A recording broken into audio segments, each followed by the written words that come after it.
Hello, myself Charan. I am from Hyderabad. I have worked as a network administrator for 5 years. Then while working, I need to grow my knowledge for my future. Then I thought to learn cybersecurity with my interest. I was searching for a good institute to learn the cybersecurity and ethical hacking course. Then while searching, I got Razz Security is the best one, which I searched in internet. So came here for course details. Then I got a demo class. Then I was impressed with that.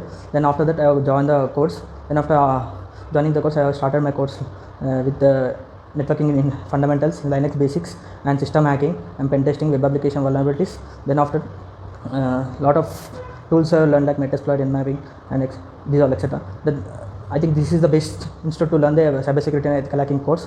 And thanks for the Razz Security for providing the good knowledge in this domain. And if you are interested to join in this field, you can go through the Razz Security. And all the best. Thank you.